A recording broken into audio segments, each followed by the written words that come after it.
Vianney a codé un monde virtuel dans lequel il travaille avec son équipe. Cofondateur de l'Empire, une startup évaluée récemment à plus de 150 millions d'euros, il a codé l'Emverse comme un projet personnel, un monde virtuel en 2D dans lequel il va retrouver ses collègues. Bienvenue sur le podcast Discussion d'ingénieurs.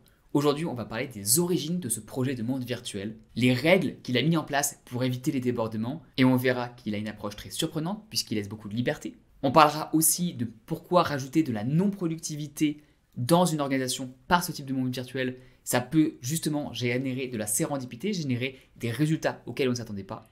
Et enfin, on finira avec le futur des mondes virtuels, aussi bien ceux qui concernent les individus, comme Meta de Facebook, mais aussi les opportunités dans le monde professionnel en B2B. Donc si le sujet vous intéresse, une discussion vraiment passionnante. Si vous écoutez sur une plateforme de podcast, une seule chose à vous demander, pourriez-vous me mettre un commentaire et une note 5 étoiles si le podcast vous a plu? Cela aiderait énormément au référencement et au fait que ce podcast puisse continuer et grandir à l'avenir. Merci beaucoup et sans plus attendre, discussion d'ingénieur avec Vianney qui a codé un monde virtuel. Alors, merci pour l'invitation. L'inverse, c'est un gros sujet qui tourne depuis un paquet de temps. Le constat, il est venu d'une frustration en fait. À la base, c'est une frustration. J'adore les méthodes agiles. Moi, je viens du jeu vidéo, donc en 2000-2005, j'étais dans une startup où voilà, on était physiquement ensemble à Paris. C'était très cool, cette ambiance entre ingénieurs, entre différentes équipes, etc. Et après, on a eu le remote. J'ai créé la boîte avec Guillaume et François il y a maintenant 4 ans, en full remote, parce que pour le coup, François est à Lille et moi, je suis à Saclay, donc sud-ouest parisien, et Guillaume est à Paris. Donc, dès le début, on n'était pas ensemble. On se voyait de temps en temps. Il n'empêche qu'on bossait chacun de notre côté. On fait des meetings, on a tous les outils, Slack, Notion, Zoom, ce qu'on veut, mais au fur et à mesure que la boîte a grossissait, j'avais des frustrations, surtout avec les développeurs, de ne pas pouvoir avoir ce côté un peu tape sur l'épaule en mode tiens, j'ai une petite question pour toi, et de ne pas pouvoir comme ça chit-chatter, les pauses café, tout ça, ça manquait, quoi. Et alors quand ça grossit, on est pris dans le projet, il n'y a pas trop de soucis. Mais au bout d'un moment, j'étais vraiment en mode moi, je suis à fond dans les méthodes agiles, le partage de connaissances par l'oral plutôt que par l'écrit, euh, mettre en avant plutôt l'humain plutôt que les process et les docs. Donc, ces trucs-là, c'est des trucs qui sont profonds pour moi, qui sont super importants. Et avec le remote, c'est pas compatible en fait, parce que pour le coup, on peut pas avoir la personne sous la main comme ça en claquant des doigts. Il faut faire un call, alors il faut lancer Zoom, ça sonne chez l'autre, il faut que l'autre décroche, ça met 3 heures à chaque fois pour juste dire salut, comment ça va? C'est peine perdue, quoi. Donc on fait pas, il n'y a plus de pause café, il y a plus ce chit-chat qui est super important pour moi, c'est là où se créent les choses. Et donc frustration. Et un week-end, je me suis challengé en mode, alors j'avais commencé ma chaîne, alors au début je faisais des Twitch, donc je me suis dit, bon, quitte à faire des Twitch et de coller sur un projet Lamis qui est trop gros, trop compliqué, je me suis dit, tiens, je vais faire un projet from scratch à partir de zéro et on va faire un monde virtuel tel que je l'imagine. Et c'était les prémices de l'inverse. Donc pour le coup, le but, c'était vraiment ça, quoi. C'était recréer des liens. Et la plus grosse feature, en fait, c'est le premier truc que j'ai codé dans l'inverse, bon, à part se déplacer dans un monde virtuel avec des petits tiles, c'était de pouvoir s'approcher de quelqu'un et instantanément lui parler, sans que l'autre ait besoin d'accepter, refuser, de, je sais pas, switcher, trouver le tab, etc. Et c'était pour moi la feature qui tue, quoi. Et j'ai réussi à le faire un week-end. Il y a pas mal de boulot. Moi, j'avais tout record sur Twitch et après, je les ai mis sur YouTube, je crois, mais il manquait une petite partie. Mais le challenge, c'était que j'arrive lundi avec un outil où on peut se balader et on peut discuter ensemble. Et ça, j'ai réussi à le faire. Et très rapidement, je l'ai mis en place pour les développeurs parce que c'est plus facile, c'est mon équipe. Et on a tout de suite, voilà, moi, j'ai tout de suite compris le besoin était génial, quoi. C'est-à-dire que très rapidement, on allait se voir juste pour dire bonjour en 30 secondes. Moi, je suis sur mon écran en train de coder. J'entends ding-dong. Je ne change même pas d'écran. Je reste sur mon code. Je continue à coder. Le mec me parle. Il dit salut, c'est moi. Ça va, quoi. Et après, il repart et c'est fini. En fait, j'ai eu soit une perte de focus, entre guillemets, parce que oui, il m'a parlé, mais je n'ai pas été complètement coupé dans mon flow. C'est-à-dire que je pouvais continuer à programmer comme s'il était à côté de moi et qu'il me disait juste bonjour, quoi. Et ça, c'est un truc qu'on ne retrouve pas du tout en remote et que j'ai enfin pu ressentir à nouveau comme si la personne était à côté de moi et c'est vraiment un truc génial, quoi. Et c'est ça qui m'a conforté dans l'idée il y a clairement un truc à faire pour recréer du lien social pour les entreprises. Ouais, Voilà en gros les prémices du projet. ça fait sens. Alors, je suis allé me balader dessus avant et j'ai par hasard commencé un call avec quelqu'un. J'ai fait, oh non, justement, c'est la feature numéro 1 que tu as codée. C'est tellement facile. Tu vas juste à côté et ça commence. Ah bah, zut, c'était pas ce que je voulais faire. Et après, tu t'en vas. J'ai dû changer le nom de l'avatar pour pouvoir dire, bon, c'était une erreur. Je sais pas si ça a servi à quelque chose ou pas. Mais en tout cas, ça marche très bien.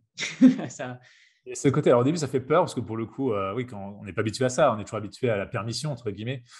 Faut demander la permission, sauf que quand tu vas à un meet-up et que tu veux faire du networking, tu vas pas demander la permission de parler. Tu viens dans le groupe et tu participes au groupe. Au début, tu parles pas et après, tu interagis. C'est comme ça que ça fonctionne. Il y a pas une sonnette à chaque fois qu'on veut parler avec quelqu'un, quoi.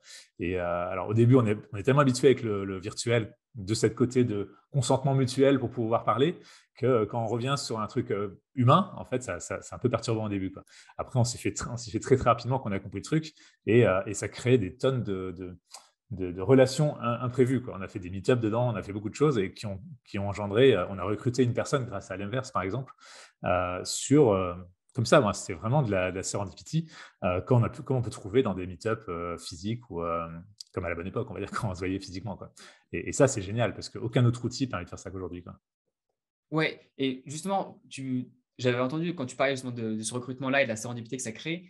Est-ce qu'il y avait des règles au départ? Parce que tu as dit que tu avais commencé avec ton équipe de développeurs. Est-ce que chacun est obligé d'y aller ou est-ce que c'était au bon vouloir? Comment est-ce que tu l'as lancé au début en termes de pour avoir l'adoption? C'est les gens l'ont testé et il y a eu tout de suite une super adoption ou justement, vu qu'il y avait un peu cette barrière à l'entrée de se remettre dans le bain du c'est du live, enfin, il n'y a pas d'autorisation. Comment ça s'est passé le tout début? Alors pendant beaucoup de mois, c'était juste un projet que moi je développais dans mon coin pour m'amuser, donc clairement je n'avais pas l'imposer à la boîte, même si je présentais, je partageais des écrans et cetera.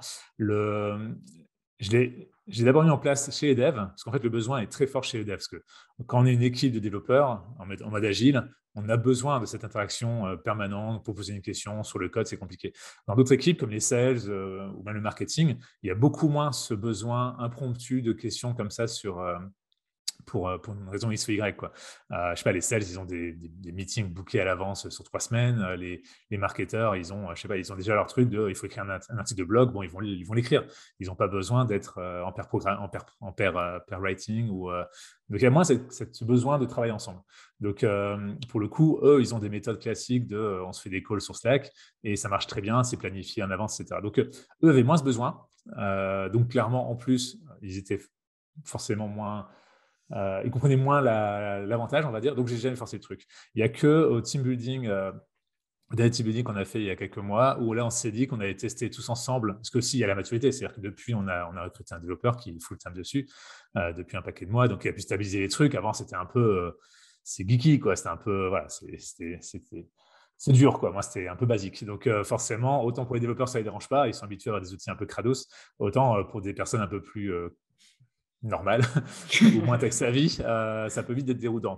Donc, on ne voulait pas non plus montrer trop tôt pour ne pas créer un effet négatif de la première approche, le premier mauvais sentiment, quoi. Donc, on a attendu pas mal de temps. Et là, ça fait un gros mois qu'on a un peu forcé tout le monde en disant écoutez, les gars, si vous n'êtes pas dans l'inverse, c'est que vous ne bossez pas. C'est votre présence dans l'inverse qui dit si vous bossez ou vous ne bossez pas. Donc là, pour le coup, on est passé d'une dizaine à une trentaine dans l'inverse. Et pour le coup, ça change vachement la donne, parce que pour le coup, on voit des gens. Ça donne encore plus une impression d'avoir des bureaux physiques où on voit tout le monde, quoi. Donc, c'est vachement plus sympa, ne serait-ce que visuellement, de se balader, de voir les gens se balader. On voit l'équipe marketing qui part dans la salle de réunion pour faire sa réunion. Nous, on est devs, ça ne nous intéresse pas dans l'absolu, mais de les voir bouger, interagir, on a une impression de proximité et une vraie sensation de faire partie d'une équipe et de voir qu'il se passe des choses dans la boîte, quoi. Donc, c'est super agréable.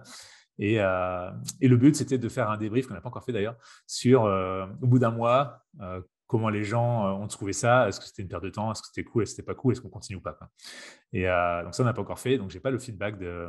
Je sais que les devs sont plutôt très, très fans. Je pense qu'il y a, on va dire, la moitié de l'équipe qui doit être fan, c'est sûr. Après, d'avoir peut-être une autre moitié de la moitié, donc un quart qui peut-être se dit bon, c'est cool, mais bon, c'est un peu gadget, on va dire. Je vois pas trop l'intérêt. Et peut-être une ou deux personnes qui voient absolument pas l'intérêt et qui se disent c'est juste une perte de temps. Mais bon, ça c'est mon. J'ai pas encore eu le débrief exact, mais il y a forcément toujours un peu des personnes qui sont pas qui comprennent pas le besoin et ça peut être lié à leur job de tous les jours. Moi, c'est clair que il n'y a pas forcément, tout le monde n'a pas besoin d'interagir tout le temps avec tout le monde, quoi. Ça dépend beaucoup des métiers, quoi. Mais le fait de forcer un peu le truc, d'être là physiquement ensemble, clairement, ça crée quelque chose. Ça, c'est très cool, quoi. Cette ambiance de travail, cette ambiance d'équipe, ressentir l'équipe, c'est vraiment génial. Ouais, je vois ce que tu veux dire. Et est-ce que maintenant que vous avez, parce que c'est marrant, c'était la question d'après, c'était est-ce qu'il y avait des étapes plus loin, est-ce que vous avez forcé les gens, enfin, est-ce qu'il y avait une obligation? Mais avant ça, vu que maintenant tout le monde est dessus lorsqu'il travaille normalement, est-ce qu'il y a une fonction pour se mute justement pour pas pouvoir avoir ça ou il y a des salles de peut-être de, on va dire pas de repos, mais des salles de quiet room, genre des salles où on n'a Ouais. pas le droit de parler? En fait, le truc, c'est que faire un monde virtuel, c'est un boulot pour 50 développeurs pendant 3 ans. En vrai, il y a 1 milliard de trucs à faire, c'est super compliqué. On ne pouvait pas le faire. Donc, l'idée, moi, je voulais faire un monde expérimental où je mets le moins de règles possible. Parce que techniquement, on aime bien bloquer les gens avec des règles techniques parce qu'on se dit, bah, il suffit de le coder, donc on le code. Mais pour moi, je pars du principe que les règles de la vraie vie existent toujours. C'est pas parce que tu vas dans un outil que forcément, il n'y a plus aucune règle. Je prends l'exemple du OK, si tu vas dans les bureaux, tu bosses, tu vas dans ton bureau, tu arrives tout nu, qu'est-ce qui va se passer? Techniquement, tu peux le faire. Il n'y a rien qui t'empêche techniquement d'arriver à poil dans le bureau. N'empêche que tu ne vas pas le faire. Ce n'est pas parce que tu peux techniquement le faire que tu vas le faire. Et l'idée, c'est de dire, OK, on va faire pareil, on va faire un monde où, dans l'absolu, les gens peuvent tout faire, on ne met pas de règles, on met pas de... Et on laisse voir comment les gens vont s'approprier l'environnement et ce qu'ils vont faire avec. Et c'est souvent, quand tu ne mets pas de règles, que des nouvelles choses que tu n'avais pas prévues sortent. Quoi. Ça émerge de la créativité, parce que les contraintes, c'est cool des fois, mais des fois, c'est bien de parler de contraintes. Et donc, l'idée, c'est d'avoir le moins de contraintes possible, et donc le moins de code, donc ça m'arrange, et de voir juste comment ça se passe. Quoi. Et donc, typiquement, pour ces problèmes-là bah ouais, est-ce qu'on met une règle ou on mute, machin, mais dans la vraie vie, qu'est-ce que tu fais quoi? Si tu vois un mec qui est dans la phone booth, est-ce que tu vas aller voir, ouvrir la porte en mode, vas-y, on va prendre un verre? Non, D'ailleurs, tu sais que techniquement, que c'est dans la phone booth, il ne faut pas déranger la personne. C'est naturel. Quoi, Ouais. et c'est la même chose, en fait. On a juste dessiné des phone booths et puis c'est tout. Et les gens voient très bien qu'il est dans la phone booth, ils ne vont pas aller le voir. Quoi. Et en général, ils se mettent devant la porte, ils attendent qu'il sorte pour pouvoir interagir avec lui. Mais en fait, donc finalement, les règles sociales existantes dans la vraie vie refonctionnent automatiquement, naturellement, dans l'inverse, parce que les gens font le parallèle très facilement avec le monde réel. Quoi. Donc, non, on n'a pas fait ça. Malheureusement, avec le temps, on a eu, comme c'est ouvert, n'importe qui peut venir. Et à un moment, on a commencé à avoir pas mal de gens qui venaient se balader pour voir un peu ce qui se passe dans les bureaux, parce que c'est un monde ouvert, vous pouvez tous venir sur l'inverse.com et venir chez l'Empire. Et pour le coup, on a eu des moments un peu relous, comme on est en plein interview, en plein recrutement, et là, tu as un utilisateur qui vient, qui commence à nous parler alors qu'on est en plein entretien. Quoi. Et là, on s'est dit, ouais, c'est quand même chaud. Quoi. Alors, en vrai, c'est rigolo parce que bon, ça détend l'atmosphère et puis c'est rigolo de voir que, je sais pas, tu vois des gens dans une salle de réunion, tu te dis pas, je vais pas rentrer. Quoi. Mais moi, si, ça les dérange pas. En général, ils s'excusent, ils partent et puis ça fait une petite parenthèse, c'est rigolo. Mais ça faisait pas forcément toujours rire les sales ou Guy. Donc là, on a commencé à mettre des contraintes en mode, OK, on va créer des portes pour qu'on puisse fermer la porte et être sûr que personne ne vienne nous déranger. Mais en vrai, on aurait très bien pu continuer sans la règle et juste mettre un panneau à l'entrée en mode, ne dérangez pas. Moi. Parce que finalement, les gens ne sont pas complètement stupides. Quoi. Oui, il y a des gens stupides, mais comme partout, mais en l'occurrence, c'est quand même assez rare. Quoi. Donc, on a mis quelques règles avec le temps, mais plus parce que voilà, c'était un vrai besoin, une vraie envie de quand même être un peu pro quand même. Quoi. Mais ça aurait été juste moi, je pense que j'aurais laissé ce côté ouvert en acceptant les impondérables. Quoi. Je pense que c'est un problème qui vient peut-être, parce que justement, ça vient du fait que c'est un monde très, très ouvert et tu laisses n'importe qui entrer. Et même moi, tout à l'heure, quand je disais, je me suis baladé dans la salle et je me suis mis à côté de quelqu'un et ça a déclenché le ping-pong et qu'il y a sa caméra qui a commencé, je me suis senti mal. Je me suis dit, mais je voulais pas faire ça, je voulais pas le déranger, il est en train de travailler. Et tout de suite, je me suis éloigné, mais c'était pas fait exprès. Ça se trouve, c'est la même chose potentiellement pour les personnes qui voient deux personnes de salle de réunion, ils se disent juste, c'est un jeu, ils ne savent pas forcément d'ailleurs qu'en s'approchant, ça va faire le ping-pong et ils se disent, désolé. Il le ferait pas dans ça, je suis d'accord, il y a un peu de ça. Après, il y a vraiment il y en a eu quelques relous qui vont s'amuser justement à aller choper chaque personne. Mais en général, après, on va les voir, on discute avec eux en mode, mais tu te rends compte que là, tu es en train de déranger tout le monde, et ils s'excusent et puis ça passe. Donc, il n'y a pas mort d'homme. Après, on sait très bien que dans le tas, quand ça va devenir plus mainstream, il y aura plus de gens, statistiquement, on aura forcément des gens qui sont juste là pour embêter son monde. Et voilà. Donc, malheureusement, dans la vie, il faut mettre des lois et des contraintes. Mais dans l'absolu, en tout cas, l'idée, c'est vraiment de faire le monde le plus ouvert possible, avec le moins de règles possible et de le voir. Un exemple, par exemple, c'est un exemple assez marrant, c'est le nom des avatars. Typiquement, on a eu le choix entre... je pense qu'un développeur normal aurait juste dit, OK, un nom, c'est maximum 8 caractères, et puis plein. Moi, j'ai volontairement pas mis de limite en mode, non, le nom, c'est ce que tu veux. Quoi. Et pour le coup, donc je savais très bien que c'était en mode ouvert. C'est-à-dire que c'est open bar, c'est-à-dire que les mecs peuvent faire n'importe quoi. 99% des gens n'ont rien fait, ont juste mis leur nom et puis c'est très bien. L'avantage, c'est qu'il y en a qui ont mis des emojis, donc on a commencé à voir apparaître des trucs un peu plus émotionnels, où le mec pouvait mettre comment il se sent dans la journée, alors que si j'avais contraint à juste des textes, ça peut marcher. Et après, il y a des gens, et voilà, il y a le relou qui est arrivé, qui a commencé à faire un nom avec, je sais plus, 2000 caractères. Donc, ça faisait une grosse barre sur l'écran. Il trouvait ça très rigolo. Au bout de 2 minutes, on a été le voir en mode tu peux arrêter. Il a arrêté, c'était plié, quoi. Et à côté de ça, donc ça, c'est le côté relou. Et à côté de ça, il y a des gens qui n'arrivaient pas à mettre leur micro et leur caméra. Ils ont commencé à utiliser leur nom comme chat. C'est-à-dire qu'ils éditaient leur nom et ils discutaient avec les gens comme ça, quoi. Et je trouve ça génial, quoi. C'est-à-dire que c'est pas du tout fait pour. Et les mecs ont réussi à convertir un système qui n'est pas fait pour régler un de leurs problèmes qui était se faire comprendre parce que leur micro marche pas. Tu vois. Et on voyait des personnes comme ça qui passaient leur temps à chatter comme ça avec leur nom, en renommant leur nom en permanence. Et comme c'est en temps réel, tu vois écrire le gars et tout. Et c'est trop rigolo. Donc, est-ce que demain on va laisser ça? Je pense pas. Mais dans l'absolu, dans un début de projet où on cherche justement, c'est un projet exploratoire, je trouve ça génial de voir des comportements apparaître comme ça de façon innée et de voir comment les gens sont créatifs et trouvent des usages qui n'étaient pas prévus à la base, quoi. C'est comme il y a aussi des gens qui viennent s'incruster sur nos bureaux, ils se mettent sur une table et puis voilà, on voit des gens qui coworkent chez nous et bon, on les laisse faire parce que bon, qu'est-ce qu'on est, ça coûte rien, ils ne nous dérangent pas, ils sont là, ça fait l'activité et c'est marrant. Donc on aurait pu mettre des contraintes en mode non, seuls les employés peuvent rentrer, machin, mais finalement, ça aurait créé plus de, on se serait empêché d'avoir des comportements émergents émerger. Et ça, c'est très, très cool parce que pour le coup, c'est à ce moment-là que toi, tu es passé et tu as dit bonjour, ça se trouve, tu serais resté, tu aurais eu 5 minutes de discussion et tu aurais appris un truc, soit très sympa, lui, ça aurait gagné sa journée de rencontrer quelqu'un. Et puis c'est tout, il n'y a pas de mal du tout, quoi. Et au contraire, c'est aussi ça qu'on veut, c'est rencontrer des gens, tu vois, parce qu'on n'est pas non plus complètement asociaux dans le coin à bosser toute la journée. Oui, il faut bosser, mais c'est cool des fois de faire des pauses involontaires et de dire tiens, il y a un gars qui se balade, vas-y, je vais aller le voir et on discute 5 minutes, on échange sur n'importe quel sujet. Souvent, c'est du B2B, donc c'est des mecs qui bossent dans l'informatique, dans les startups. Donc, c'est toujours super intéressant et on apprend des trucs. Et des fois, ça m'a mis en relation avec des gens en disant tiens, je vais te parler de ça, machin. Et de fil en aiguille, ça crée des relations, quoi. Et c'est ça qui est vraiment ultime dans le projet, quoi. À la base, c'était pour les devs, potentiellement l'équipe. Et en fait, ça s'est élargi à, en fait, c'est juste un lieu de partage, d'échange et de création encore une fois, je parle de sérendipité, mais de création d'opportunités, quoi, finalement. Et ça, c'est vraiment cool, quoi. Il y a un truc qui est assez marrant parce que depuis, je sais pas, depuis l'informatique, l'outil informatique est là pour optimiser les process. L'outil informatique est là pour faire gagner du temps, optimiser, être plus productif partout, quoi. Tu prends n'importe quel outil, Slack, Zoom, tous les outils sont faits pour faire un surhomme et être plus productif. Et je trouve qu'on a atteint maintenant avec le remote un stade où on a tellement d'outils productifs qu'on est devenu un peu des machines, quoi. C'est-à-dire que on est taillé et tous les outils sont taillés pour qu'on soit chaque seconde de temps est passé à faire notre boulot, quoi. Sauf qu'en fait, on oublie le côté, encore une fois, la machine à café, quoi. La machine à café, pour moi, c'est un élément vital dans une boîte, quoi. C'est pas dans les réunions qu'il se passe vraiment des choses, quoi. C'est dans les non-réunions, c'est dans les chit-chats, c'est dans les discussions du matin. C'est là que tu crées de la valeur, c'est là que tu partages tes valeurs, les valeurs de la boîte avec les gens. C'est pas dans les réunions qu'on fait ça, c'est au jour le jour, en discutant avec des gens. Et d'avoir fait que d'outils productifs, ça empêche tous ces moments de discussion informels, quoi, qui sont vitaux pour moi, quoi, et pour plein de gens, quoi. Et j'aime parler de l'inverse comme un outil anti-productif. C'est-à-dire que le but est de perdre du temps, quoi. La première chose par exemple, un exemple, c'est flagrant, c'est un des premiers trucs qu'on m'a demandé dans l'inverse, c'est pouvoir se téléporter.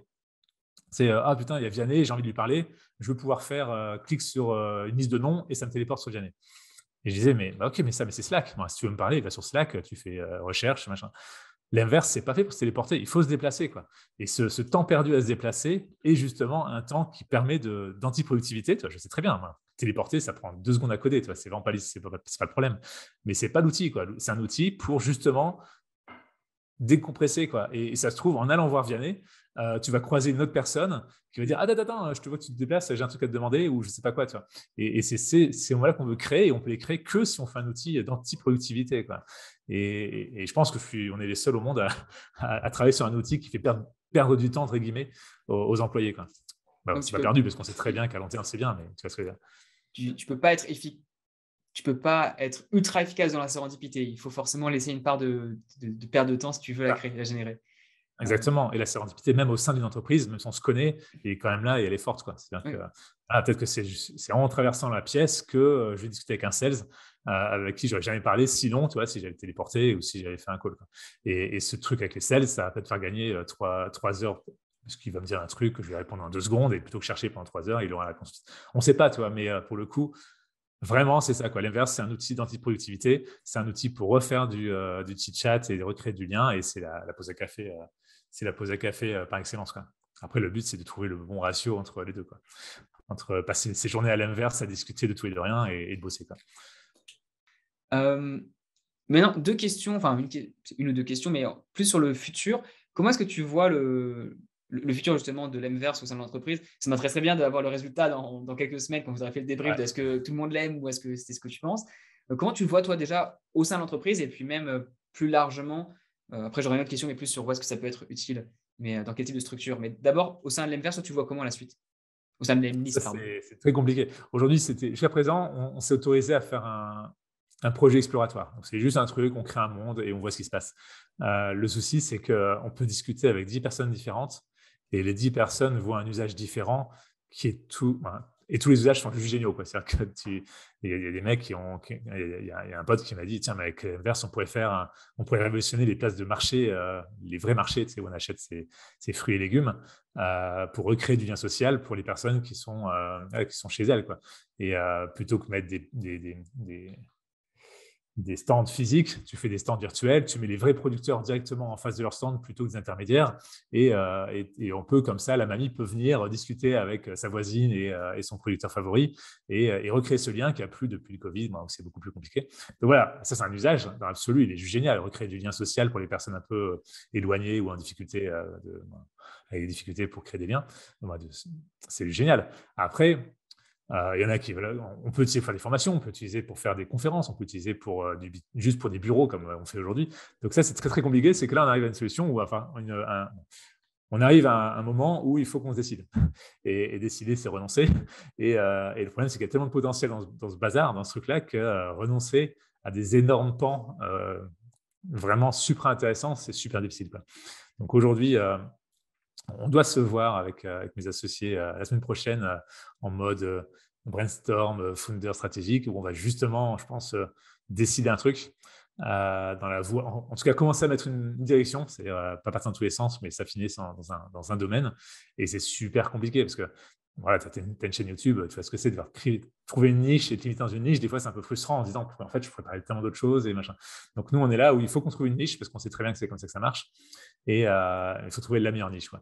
Donc, la plus évidente, c'est les bureaux d'entreprise. Bon, c'est ce qu'on fait en interne. Mmh. Faire que les employés puissent travailler ensemble et retrouver du lien social en dehors de leur journée de boulot pure et dure. Mais il y a aussi beaucoup de trucs qui nous intéressent autour de la formation et de créer du lien, quoi. Donc, typiquement, les meet-up, les conférences et des espaces où, par contre, c'est plutôt des gens qui ne se connaissent pas qui se réunissent ensemble, quoi, pour créer justement potentiellement des opportunités. Donc, il y a ces 2 pans-là qu'on est en train de réfléchir, qui ont l'air c'est les plus faciles à aborder pour nous parce que c'est des métiers on maîtrise, quoi. Tu vois, le B2B, on en fait Ouais. depuis très longtemps. Et bon, nos clients seraient potentiellement des clients. Les clients de la mise pourraient être des clients de l'inverse. Donc voilà, faut mélanger à chaque fois. C'est compliqué, quoi. Faut réussir à mélanger à la fois nos envies personnelles, nos visions et attaquer le marché, parce que c'est compliqué. Historiquement, on a fait l'Emly, c'est un projet où il y avait énormément de concurrents, donc le marché était établi, c'était clair, il y avait juste à produire. Là, c'est un projet hyper innovant. On voit, moi, je sais pas, Facebook qui présente son metaverse. Voilà. Tout le monde y va dans son truc, mais personne ne sait vraiment dans quelle direction ça va se passer. On sait pas, on sait que demain, ça va pas être pareil. On sait que le travail en entreprise sera pas pareil demain. Depuis le Covid, ça a changé la donne, ça a accéléré les choses. On sait que les relations aussi entre les différentes boîtes vont changer. Par contre, à quoi ça va ressembler, qui va gagner, machin, ça c'est vraiment, c'est complètement exploratoire. On ne sait pas, personne ne sait aujourd'hui. Donc c'est un projet vraiment compliqué c'est compliqué de décider, quoi. C'est compliqué de faire un choix en mode, ok, on va faire ça parce qu'on y croit et on verra bien où ça nous mène, quoi. Il y a vraiment, vraiment beaucoup d'opportunités vraiment sympathiques, quoi, moi. Et voilà, c'est un projet un peu trop ambitieux pour nous pour l'instant. Il faut qu'on le simplifie et qu'on fasse un premier truc. Mais c'est vrai que c'est la grosse, grosse, grosse question. C'est ça, quoi. C'est où est-ce qu'on veut l'emmener, quoi. Il y a des avantages et des inconvénients dans chaque truc, quoi. Typiquement, les bureaux, on sait qu'avec le temps, c'est un peu compliqué de garder une sorte tu vois, de forcer, entre guillemets, de créer ce lien, de toujours se connecter, etc. En conférence, là, il y a beaucoup plus de besoins, tu vois, de pouvoir se rencontrer, de formats. Et on a vu avec Clubhouse, c'est un bon exemple. Mmh. Clubhouse, c'est un truc, ça a décollé, mais en une fraction de seconde, parce qu'il y a un besoin. Les gens ont besoin de se retrouver. Les conférences, on a été privés de conférences et de meet-up pendant 1 an. Clubhouse, c'était la bulle d'oxygène qui a permis de recréer du lien, quoi. Et les gens veulent ça, quoi. On pense que bon, il y a plein de problèmes dans Clubhouse, c'est pour ça que c'est tombé, mais ils ont quand même montré un peu la voie, quoi. Donc il y a ce côté très voilà, relation inter-équipe et rencontrer d'autres personnes qui est super intéressante, quoi. Donc voilà, il faut revenir dans un mois. On aura peut-être plus de visibilité vraiment sur quel choix on a pris, mais en tout cas, il y a beaucoup de choses à faire. Ce qui est sûr, c'est que quelle que soit la direction qu'on prend, il y a tellement de trucs à faire qu'on peut y arriver, sans problème, quoi. C'est vraiment un énorme marché. Là, on parle de révolutionner. Moi, c'est Ready Player One. Moi, tu vois, c'est les mondes virtuels. C'est un truc, tout le monde en parle depuis 20 ans, des mondes virtuels. Moi, j'en viens. Toi, il y a 20 ans, je faisais des jeux vidéo en ligne. Donc, c'était vraiment ça, quoi. Je faisais déjà des mondes virtuels. Toi, donc, on sait très bien l'impact des mondes virtuels chez les gens. Là, l'idée, c'est de le faire en B2B. Donc, de rendre ce gaming ou des trucs comme ça. Tu vois, on va faire l'idée, c'est de faire le World of Warcraft de l'entrepreneuriat ou des entreprises ou du monde du business, quoi. Un truc comme ça, peut-être. Ouais, c'est à voir. Non, c'est trop cool. Je ne m'attendais pas du tout à avoir une réponse qui était aussi orientée, business. Au départ, quand je l'avais vu, je pensais que vous l'aviez fait, pour l'entreprise. Enfin, justement, tu vas t'expliquer comment tu l'as créé au départ, mais de voir que vous avez déjà la vision pour le reste et que c'est un produit, disons que c'est un produit qui est potentiellement complémentaire avec, Lemlist, mais qui est quand même très différent. Mais c'est Bien intéressant de voir sûr. que vous vous posez quand même la question de dire: est-ce qu'il y a un de ces projets, une de ces évolutions potentielles qui vaut le coup de s'investir dedans et de lancer ça comme projet à part entière? C'est plus une question de facilité de marché. C'est-à-dire que là, on a 10 000 clients payants dans la liste. Si on peut la utiliser si l'inverse est en phase avec ça, pour nous, c'est des pains bénis. On a déjà les clients, il faut juste les convaincre et les faire venir. Donc, c'est forcément beaucoup plus simple que de se dire, allez, vas-y, on va faire du B2C, alors qu'on n'a jamais fait, on va aller attaquer Facebook. Ça n'aurait qu'un sens. Même s'il y a clairement un besoin, on a quand même la tête un peu sur les épaules à se dire, OK, très bien d'avoir les idées. Maintenant, il faut aussi trouver des moyens derrière que ça marche. Donc, si on peut utiliser notre réseau et nos clients potentiels, c'est forcément un énorme plus par rapport aux concurrents et aussi pour nous pour communiquer. Donc, on essaye de voir si ça peut matcher. Si ça ne matche pas, on ne fera pas. Mais si on peut faire matcher, c'est tout gagné. On augmente nos chances de succès, quoi. Donc C'est un clairement. peu, c'est un peu ça l'idée, quoi. Ah, c'est trop cool. Donc la dernière question là-bas, c'était quoi ta vision par rapport justement à ces mondes virtuels, dans le cadre du travail? Mais en fait, vous êtes à fond dedans et c'est une potentialité que vous envisagez, réellement? Ah, pour nous, c'est forcément. En fait, l'idée, ce serait, je sais pas si. Il y a des projets comme Second Life, alors c'est un peu vieux, mais Second Life ou Habbo Hotel, c'est des mondes virtuels ouverts pour les joueurs, hein, pour les gamers, quoi. Ça marche bien. Habbo Hotel, Habbo Hotel, ça a 20 ans, je crois. Moi, ça marche toujours aujourd'hui. Moi, c'est ouf. Mais, parce que c'est la force des réseaux et des mondes virtuels. Mais l'idée, ce serait un peu de faire ça, mais pour le B2B, c'est-à-dire d'avoir l'équivalent, mais avec quand même un vrai, euh, un vrai segment B2B. C'est-à-dire que si tu te balades dans le monde et que tu croises quelqu'un, tu sais que ce ne sera pas un gamin de 10 ans qui va te parler de Fortnite. Parce que là, tu es quasiment convaincu, même si c'est ouvert, mais tu seras plutôt convaincu de croiser peut-être un programmeur ou un sales ou un marketeur, une entreprise qui veut. C'est de créer la niche, ça permet de pouvoir être entre gens de la même industrie. C'est quand même plus facile. Comme ça tu te dis, OK, les rencontres que je vais faire sont des rencontres de qualité potentiellement. Et donc là-dessus, B2B, clairement, c'est sûr que c'est là où on est fort, c'est là où on sait faire. Donc l'inverse sera forcément teinté pour le business, ça, c'est sûr et certain, d'une manière ou d'une autre, que ce soit les formations, les meet-up, les bureaux d'entreprise ou je ne sais pas quoi, ça sera pour les boîtes, quoi. Et je laisse Facebook pour faire la version B2C du monde virtuel ou Amazon, ou Google, tout le monde s'y met. Donc, je ne sais pas qui, mais clairement là-dessus, on n'a aucune chance d'y arriver. On n'est pas du tout calibré pour ça, quoi. J'ai hâte de voir la suite de ce que ça va donner en tout cas pour l'Amverse. Je ne m'attendais pas à avoir une vision aussi claire, en tout cas, des potentialités, que vous aviez pour ça et ouais, j'ai hâte de voir dans les prochains mois comment ça va se développer ou pas.